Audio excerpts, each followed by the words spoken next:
നമസ്കാരം. ലോകമെമ്പാടുമുള്ള അത്ഭുതകരമായ 7 പുരാണങ്ങളിലൂടെ നമ്മളൊരു ഗംഭീര യാത്ര പോവുകയാണ്. പ്രപഞ്ചത്തിന്റെ ഉത്ഭവത്തെക്കുറിച്ച്, അതായത് ഈ ലോകം എങ്ങനെയുണ്ടായി എന്നതിനെക്കുറിച്ച് നമ്മുടെ പുരാതന മനുഷ്യർ എന്താണ് വിശ്വസിച്ചിരുന്നതെന്ന് ഈ അവലോകനത്തിലൂടെ നമുക്ക് കണ്ടെത്താം. വളരെ സിനിമാറ്റിക്കായ ഒരു അനുഭവമായിരിക്കും ഇത്. ശരി, നമുക്ക് നേരെ വിഷയത്തിലേക്ക് കടക്കാം. അല്ലേ, ആധുനിക ശാസ്ത്രം പറയുന്നത് പ്രപഞ്ചമുണ്ടായത് ഒരു മഹാവിസ്ഫോടനത്തിലൂടെ, അതായത് ബിഗ് ബാങ്കിലൂടെയാണെന്നാണ്.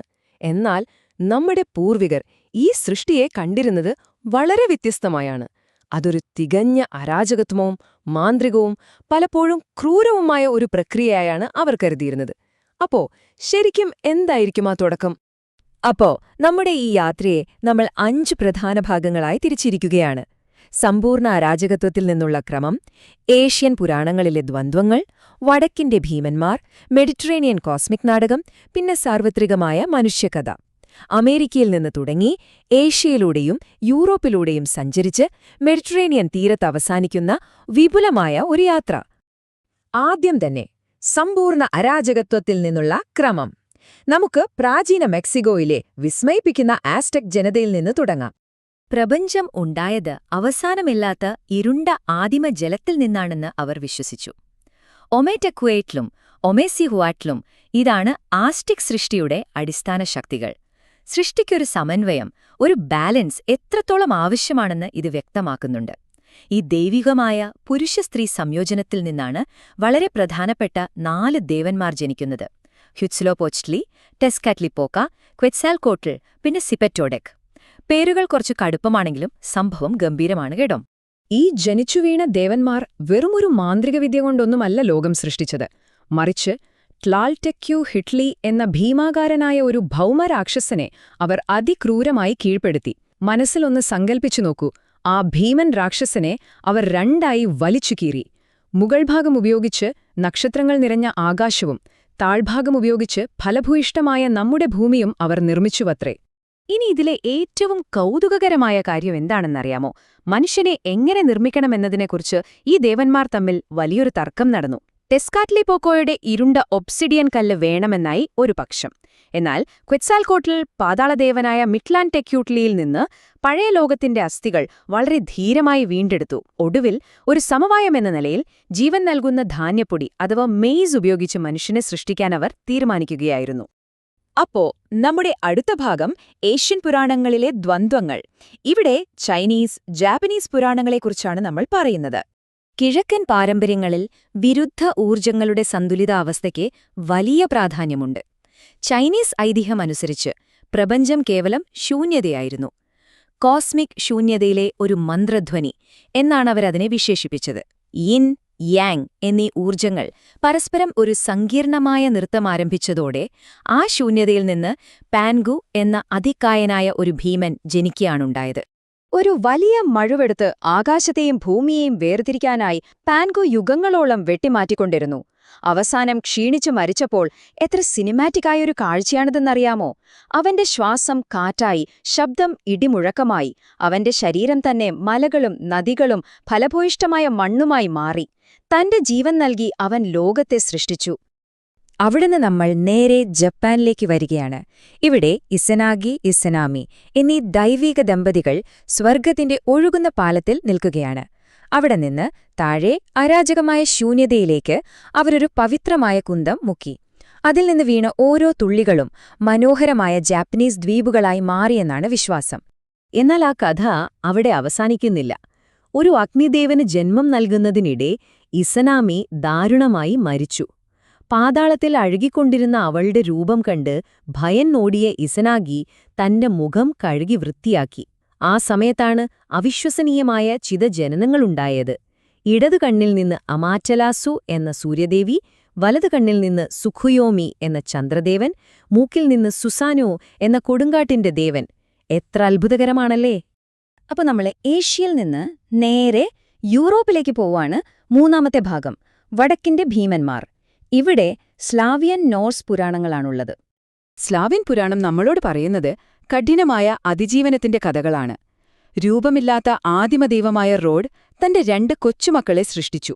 മൊക്കോഷ് എന്ന സൗമ്യയായ ഭൂമിദേവിയും ഡിഡ്സിലിയ എന്ന ഭയാനകമായ കൊടുങ്കാറ്റുദേവിയും. തികച്ചും വിരുദ്ധ സ്വഭാവങ്ങളുള്ള അവരുടെ പരസ്പരമുള്ള നൃത്തമാണ് ലോകത്തെ സൃഷ്ടിച്ചത്. വെലസ് എന്ന വിനാശകാരിയായ ഒരു ഭീമൻ സർപ്പത്തെ കീഴടക്കാൻ ഇവർക്ക് ഒരുമിച്ച് പ്രവർത്തിക്കേണ്ടി വന്നുവെന്നത് ഈ ബാലൻസിന്റെ പ്രാധാന്യം കാണിക്കുന്നു. ഇനി ഏറ്റവും കൗതുകകരമായ നോർസ് പുരാണത്തിലേക്ക് വരാം. ഇവിടെ പ്രപഞ്ചം തുടങ്ങിയത് തീരെ സമാധാനപരമായിട്ടല്ല കേട്ടോ. ഗിന്നുങ്ഗഗപ് എന്ന് വിളിക്കുന്ന തീയുടെയും മണ്ണിന്റെയും അതിരുകൾ സംഗമിക്കുന്ന അതിരുകളില്ലാത്തൊരു ശൂന്യതയുണ്ടായിരുന്നു. ആ ശൂന്യതയിലെ അക്രമാസക്തമായ ഏറ്റുമുട്ടലിലാണ് പ്രപഞ്ചം ജനിച്ചത്. ഇത് യേമർ എന്ന ആദിമ ഭീമനും ഓദുംല എന്നൊരു കോസ്മിക് പശുവിനും ജന്മം നൽകി. കേൾക്കുമ്പോൾ വിചിത്രമായി തോന്നാമല്ലേ? നമ്മൾ നേരത്തെ കണ്ട ആസ്റ്റക് രാക്ഷസിനെ പോലെ തന്നെ ഇവിടെ ഓഡിനും അവന്റെ സഹോദരന്മാരും ചേർന്ന് യുമർ എന്ന ഭീമനെ വധിച്ചു. എന്നിട്ട് അവന്റെ പടുകൂറ്റൻ ശരീരഭാഗങ്ങൾ ഉപയോഗിച്ച് അവർ മിഡ്ഗാർഡ് എന്ന ലോകം നിർമ്മിച്ചു. മാംസം കൊണ്ട് ഭൂമി, രക്തം കൊണ്ട് സമുദ്രങ്ങൾ, അസ്ഥികൾ പർവ്വതങ്ങളായി, തലയോട്ടി സ്വർഗമായി മാറി. ഇതേസമയം എഗ്ഡ്രാസിൽ എന്ന ലോകവൃക്ഷത്തിനുള്ളിൽ കുള്ളന്മാർ നിധികൾ നിർമ്മിക്കുകയും നോൺസുകൾ മനുഷ്യരുടെ വിധിയുടെ നൂലുകൾ നെയ്യുകയും ചെയ്തു എന്നാണ് വിശ്വാസം. വിഷ്വലായി ഒന്ന് ചിന്തിച്ചു നോക്കൂ, ഗംഭീരമല്ലേ? ഇനി നമ്മുടെ നാലാമത്തെ ഭാഗം, മെഡിറ്ററേനിയൻ കോസ്മിക് നാടകം. ഗ്രീക്ക് ഈജിപ്ഷ്യൻ പുരാണങ്ങളിലേക്കാണ് നമ്മൾ കടക്കുന്നത്. ഗ്രീക്ക് ഈജിപ്ഷ്യൻ പുരാണങ്ങൾ പ്രപഞ്ചസൃഷ്ടിയെ വളരെ തീവ്രമായ അനേകം തലമുറകളിലൂടെ നീളുന്നൊരു വലിയ കുടുംബനാടകമായാണ് കാണുന്നത്. ഗ്രീക്ക് കഥ സത്യത്തിൽ വഞ്ചനയുടെയും അരാജകത്വത്തിന്റെയും ഒരു പരമ്പരയാണ്. യുരാനസ് തന്റെ മക്കളെ ഗേയയിൽ തടവിലാക്കി, പിന്നീട് മകനായ ക്രോണസ് യുരാനസിനെ ഷണ്ഡീകരിച്ചു, സ്വന്തം മക്കളെ തിന്നു. ഒടുവിൽ രഹസ്യമായി വളർത്തപ്പെട്ട സ്യൂസ് ടൈറ്റന്മാരെ നാടുകടത്തുകയും ഒളിമ്പസ് പർവ്വതത്തിൽ നിന്ന് പ്രപഞ്ചത്തിലൊരു ക്രമം കൊണ്ടുവരികയും ചെയ്തു. ആ യുരാനസിന്റെ രക്തത്തുള്ളികൾ മണ്ണുമായി കലർന്നാണത്രേ ആദ്യത്തെ മനുഷ്യരുണ്ടായത്. ഇനി ഈജിപ്ഷ്യൻ പുരാണത്തിലേക്ക് വന്നാൽ അവരുടെ കഥയുടെ കൃത്യതയാണ് ഏറ്റവും കൗതുകകരം. നൂൺ എന്ന ജലശൂന്യതയിൽ നിന്ന് ആറ്റം സ്വയം സൃഷ്ടിക്കപ്പെടുന്നു. അവൻ ഷൂ എന്ന വായുവിനെയും ടെഫ്നട്ട് എന്ന ഈർപ്പത്തെയും ശ്വാസമെടുത്ത് സൃഷ്ടിച്ചു. തന്റെ നഷ്ടപ്പെട്ട കുട്ടികളെ കണ്ടെത്തിയപ്പോൾ ആറ്റം ഒഴുക്കിയ ആനന്ദാശ്രുക്കളാണത്രേ ആദ്യത്തെ മനുഷ്യരായി മാറിയത്. അതിനുശേഷമാണ് ഗെബ് എന്ന ഭൂമിയും നട്ട് എന്ന ആകാശവും പ്രപഞ്ചം രൂപപ്പെടുത്താൻ നിർബന്ധിതമായി വേർപിരിയുന്നത്. പക്ഷേ ആ കോസ്മിക് പോരാട്ടം അവിടെ അവസാനിച്ചില്ല കേട്ടോ. സെത്തിന്റെ അസൂയ കാരണം അവൻ തന്റെ സഹോദരനായ ഒസിരിസിനെ കൊന്ന് കഷ്ണങ്ങളാക്കി നൈൽ നദിയിലേക്ക് വലിച്ചെറിഞ്ഞു. എന്നാൽ ഒസിരിസിന്റെ ഭാര്യ ഐസിസ് മാന്ത്രിക വിദ്യ ഉപയോഗിച്ച് ആ കഷ്ണങ്ങളെല്ലാം വീണ്ടും കൂട്ടിച്ചേർത്ത് അവനെ പുനരുജ്ജീവിപ്പിച്ചു. മരണവും പുനർജന്മവും തമ്മിലുള്ള പോരാട്ടമാണ് നമ്മളിവിടെ കാണുന്നത്. അപ്പോ നമ്മള് അവസാനത്തെയും അഞ്ചാമത്തെയും ഭാഗത്തേക്ക് എത്തിയിരിക്കുകയാണ്, സാർവത്രികമായ മനുഷ്യകഥ. ശരി, ഈ വൈവിധ്യമാർന്ന പുരാതന പേരുകളിൽ നിന്നും ദൈവങ്ങളിൽ നിന്നും നമുക്കൊന്ന് മാറി നിൽക്കാം. എന്നിട്ട് കുറച്ചുകൂടി വലിയൊരു ചിത്രം നോക്കാം. ഇത്രയും നേരം നമ്മൾ പറഞ്ഞത് കേട്ടില്ലേ? എല്ലാം ആരംഭിക്കുന്നത് ഇരുണ്ട ജലം നിറഞ്ഞ ആദിമ ശൂന്യതയിൽ നിന്നാണ്. ഒരു ക്രമം വരണമെങ്കിൽ അവിടെ തീർച്ചയായും ഒരു ദൈവിക ദ്വന്ദ്വം ആവശ്യമാണ്. ഭീമാകാരമായ ജീവികളുടെ ശരീരഭാഗങ്ങളിൽ നിന്നാണ് ലോകം നിർമ്മിച്ചിരിക്കുന്നത്. മനുഷ്യനെ രൂപപ്പെടുത്തിയത് പൊടി, ധാന്യം, കണ്ണുനീർ, രക്തം എന്നിവയിൽ നിന്നും. ഇതാണ് നമ്മുടെ ഏറ്റവും വലിയ കണ്ടെത്തൽ. ആയിരക്കണക്കിന് മൈലുകളുടെയും നൂറ്റാണ്ടുകളുടെയും അകലമുണ്ടായിട്ടും ലോകമെമ്പാടുമുള്ള മനുഷ്യർ പ്രപഞ്ചത്തെ മനസ്സിലാക്കാൻ ശ്രമിച്ചത് ഒരേപോലെയാണ്. ഇത് നമ്മളെ വളരെ പ്രധാനപ്പെട്ട ഒരു അവസാന ചിന്തയിലേക്ക് കൊണ്ടെത്തിക്കുകയാണ്. എന്തുകൊണ്ടാണ് തികച്ചും വ്യത്യസ്തമായ ഇത്രയധികം പുരാതന സംസ്കാരങ്ങൾ അരാജകത്വത്തിന്റെയും ഭീമന്മാരുടെയും കോസ്മിക് ബലിയുടെയും ഒരേ ഓർമ്മകൾ പങ്കുവെക്കുന്നത്? ഈ കഥകളെല്ലാം വെറും യാദൃശ്ചികതകളാണോ? അതോ കാലത്തിന്റെ ആരംഭത്തിലെ ആ മഹാവിസ്ഫോടനത്തിലേക്കും അരാജകത്വത്തിലേക്കും നമ്മളെയെല്ലാം ബന്ധിപ്പിക്കുന്ന വളരെ ആഴത്തിലുള്ള സാർവത്രികമായ ഒരു ഓർമ്മ ഇതിനു പിന്നിലുണ്ടോ? ചിന്തിക്കേണ്ട കാര്യം തന്നെയാണല്ലേ?